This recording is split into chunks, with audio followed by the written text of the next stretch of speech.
Good morning students. आज का जो लेक्चर है ये हमारा साइंस के ऊपर है और लास्ट क्लास तक हमने पढ़ा था कि हम किस तरीके से ग्रेविटी के जो हमने न्यूमेरिकल सॉल्व करे थे, हमने ग्रेविटी के बारे में पढ़ा था। हमने कैपिटल जी के बारे में पढ़ा था, यूनिवर्सल लॉ ऑफ ग्रेविटेशन के बारे में पढ़ा था। आज हम जो टॉपिक पढ़ेंगे ये है फ्री फॉल।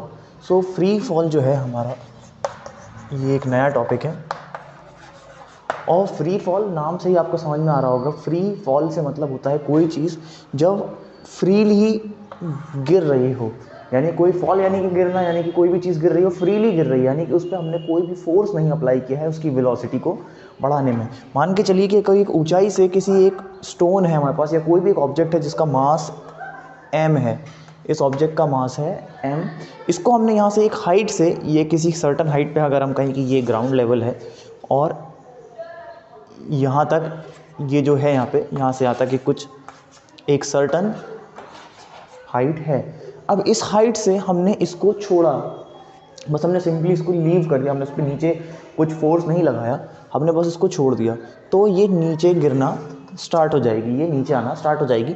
तो इस कंडीशन को हम कहते हैं फ्री फॉल, यानी कि कोई ऑब्जेक्ट फ्रीली जो है वो नीचे गिर रहा है। अब जब ये नीचे गिरेगा तो इसके अंदर एक फोर्स पैदा होगा, ये हमको सीधी सी बात हमको मालूम है। कोई भी एक मूविंग ऑब्जेक्ट जो होता है उसके अंदर एक फोर्स होता है। अब जब ये ऑब्जेक्ट गिरेगा तो इसकी कुछ एक वेलोसिटी भी होगी। जब ये नीचे मूव करेगा so it will have a certain velocity, क्योंकि हमको मालूम है इसका डायरेक्शन क्या है तो हम इसको वेलोसिटी में ही कंसीडर करेंगे। तो हमें मालूम है इसकी वेलोसिटी है। उसी तरीके से जब यहाँ पे ये नीचे गिरेगा तो इसमें चेंज इन वेलोसिटी आएगा, यानी कि जब हमने इसको यहाँ से छोड़ा तब इसकी वेलोसिटी बहुत कम थी। हम यहाँ कह सकते हैं कि यहाँ पे अगर हम इनिशियल वेलोसिटी ले लेते हैं u, और जब ये नीचे आएगा तब इसकी वेलोसिटी मैक्सिमम होगी, यानी कि v। तो यानी यहाँ से यहाँ तक लगातार जो है इसकी वेलोसिटी में कंटिन्यूस चेंज आता जा रहा है। यहाँ ये मिनिमम थी और जैसे जैसे नीचे आती जा रही तो ये ग्रेजुअली इंक्रीज होती जा रही है और before hitting the ground, ground hit करने के पहले इसकी वेलोसिटी मैक्सिमम होगी। तो अगर इसकी वेलोसिटी मिनिमम से मैक्सिमम जा रही है इसका मतलब ये है कि वेलोसिटी कांस्टेंट नहीं है, और जब वेलोसिटी कांस्टेंट नहीं होती इसका मतलब है कि यहाँ पे एक्सेलरेशन लग रहा है। अगर वेलोसिटी घट रही है तो नेगेटिव एक्सेलरेशन लगेगा, लेकिन अगर वेलोसिटी बढ़ रही है तो यानी कि पॉजिटिव एक्सेलरेशन लग रहा है। अब सबसे इंपॉर्टेंट बात यह है कि हमने तो उसको फ्रीली छोड़ा था, इस पर एक्सेलरेशन लगा कौन रहा है। जो सबसे इंपॉर्टेंट बात है कि यहाँ पे एक्सेलरेशन किस वजह से लग रहा है, तो उसका जो सबसे बड़ा रीज़न है यहाँ पे वो है ग्रेविटी, जिसको हम स्मॉल g से डिनोट यहाँ पर हम करते हैं। ये जो ग्रेविटी है ये इस ऑब्जेक्ट पर लग रही है जो इस ऑब्जेक्ट को नीचे खींच रही है। देखिए हमने आपको पहले ही बताया था कि ग्रेविटी ही है जो हर ऑब्जेक्ट को अपनी तरफ, हर ऑब्जेक्ट को अर्थ सरफेस की तरफ खींचती है। तो जैसे जैसे ये ऑब्जेक्ट जैसे जैसे अर्थ के नज़दीक आता जाएगा इस पर ग्रेविटी जो है अपना फोर्स और ज़्यादा बढ़ाती जाएगी और इस पर जो है एक्सेलरेशन की तरह वो एक्ट करेगी। तो अगर हम कहें कि इसके अंदर एक फोर्स अप्लाई हो रहा है इस ऑब्जेक्ट के अंदर, जिसको हम कह सकते हैं कि फोर्स का जो फॉर्मूला होता है वो होता है m इंटू ए, यानी कि मास इंटू एक्सेलरेशन। अब यहाँ पे मास तो ऑब्जेक्ट का जो है वो तो कांस्टेंट ही है, जो भी ऑब्जेक्ट का मास होगा, लेकिन यहाँ पे ए नहीं है। हमने यहाँ पे एक्सेलरेशन अलग से अप्लाई नहीं करा, हमने एक्सटर्नली अप्लाई नहीं करा, यहाँ पे अपने आप एक्सेलरेशन लग रहा है। या हम ये कह सकते हैं यहाँ पे जो एक्सेलरेशन लगा रहा है वो लगा रही है ग्रेविटी। तो यानी हम यहाँ पे ए की जगह हम जी लिख सकते हैं यहाँ पे, यानी कि force is equals to m into g जो है वो हो जाएगा। इस तरीके से जो है यहाँ पे जो फोर्स है वो हो जाएगा। तो अब हम अगर इसको, जो हमारा यूनिवर्सल लॉ ऑफ ग्रेविटेशन था, ये तो फोर्स की वैल्यू आ गई, अगर हम इसको उठा के वहीं रखते हैं तो ये हो जाएगा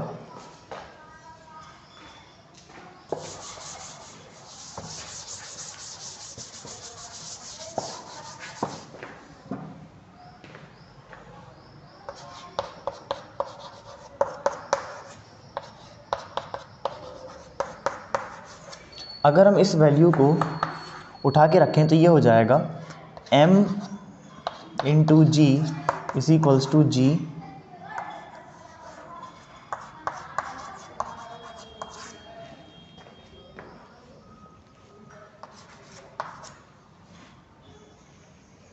ये हो जाएगा हमारा। यहाँ पे हमने जहाँ पे f होता है यहाँ पे फॉर्मूला होता है f is equals to G m into M upon D square.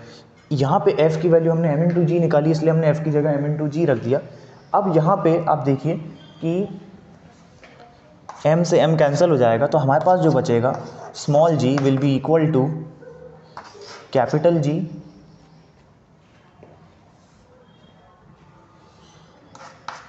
m upon D square.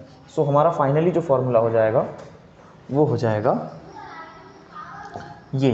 सो सबसे पहले इतना आप नोट कर लीजिए।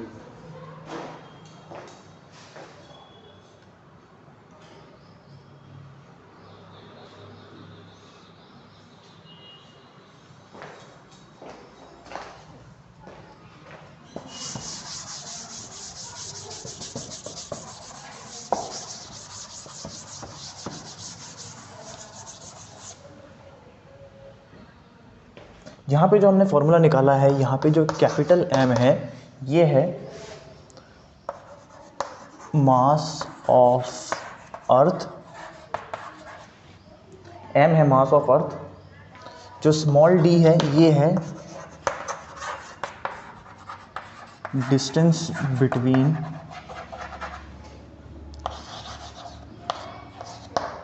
ऑब्जेक्ट एंड अर्थ,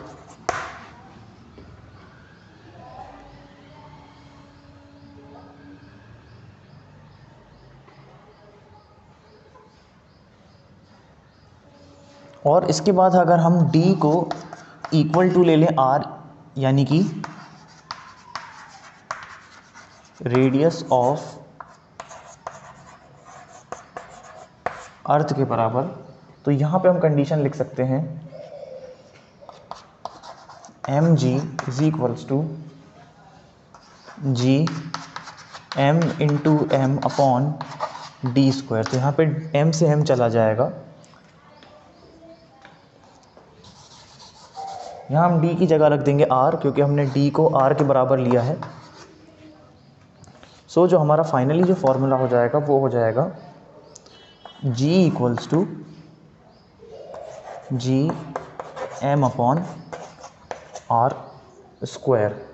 सो ये फाइनली हो जाएगा हमारा फॉर्मूला। तो हमने यहाँ तक देखी कि हमने जो गिवन है इसमें मैंने आपको और बता दिया कि कैपिटल M जो है ये मास ऑफ अर्थ है। जब हम स्मॉल g की वैल्यू कैलकुलेट करते हैं तो स्मॉल m जो कैपिटल M है ये है मास ऑफ अर्थ, d है distance between the object and earth, यानी कि अर्थ सरफेस से ऑब्जेक्ट कितनी ऊंचाई पर है या कितनी दूरी पर है। नॉर्मली वो हाइट ही होगी, सीधी सी बात है। नेक्स्ट है हमारा d, जो हमने डिस्टेंस लिया था उसकी जगह हम ले सकते हैं यहाँ पे रेडियस ले सकते हैं, जो हमने अगर हमको मैक्सिमम ग्रेविटी निकालनी है तो यहाँ पे हमने जो d है उसको हमने लिया है रेडियस ऑफ अर्थ के बराबर।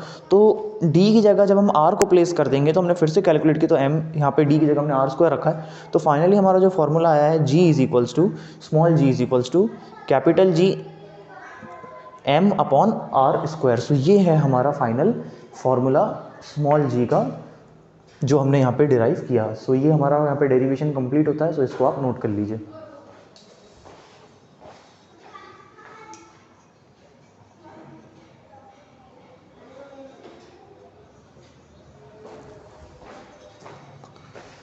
आज की क्लास में हमने देखा कि हम किस तरीके से ग्रेविटी जो है हम उसको डिराइव करते हैं, फ्री फॉल क्या होता है, उसकी कंडीशन क्या होती है।